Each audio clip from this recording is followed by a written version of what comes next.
ये चैप्टर 12 है, पृष्ठीय क्षेत्रफल और आयतन। परीक्षा की दृष्टि से शॉर्ट नोट इस प्रकार है।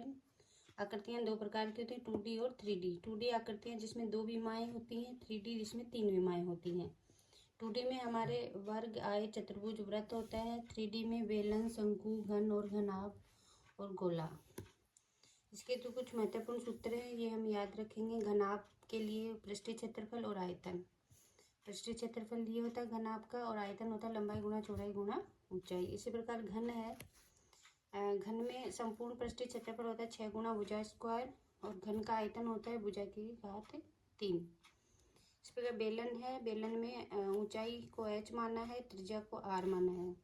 तो वक्र पृष्ठ का तो होगा 2πr/h, और संपूर्ण पृष्ठ में एक ऊपर का जो अपना ये वृत्त है ये भी जुड़ जाता है, तो 2πr कोष्टक में h + r, और आयतन होता है πr² h। शंकु का, ये शंकु में ये तिर्यक ऊंचाई होती है l, और ये ऊंचाई होती है h, और ये होती है r त्रिज्या।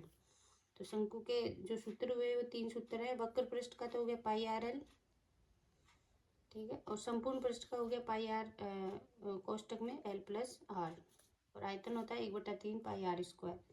यहाँ पे जो h है वो l है, l तिर्यक ऊंचाई, जब ऊंचाई दी हुई हो तो तिर्यक ऊंचाई कैसे निकालते हैं, h² + r² का √ से। गोला, गोले का पृष्ठीय क्षेत्रफल 4πr², और आयतन होता है 4/3 πr³।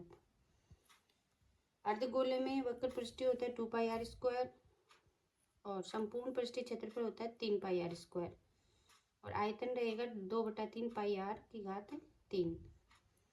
एक ही सूत्र भी कई प्रश्नों में काम आता है। कमरे की चारों दीवारों का क्षेत्रफल 2 गुणा ऊंचाई लंबाई प्लस चौड़ाई। इस प्रकार हम परीक्षा की दृष्टि से शॉर्ट रूप में तैयार कर सकते हैं। इनसे संबंधित प्रश्नों में हम ये सूत्र लगा करके उस प्रश्न को हल कर सकते हैं।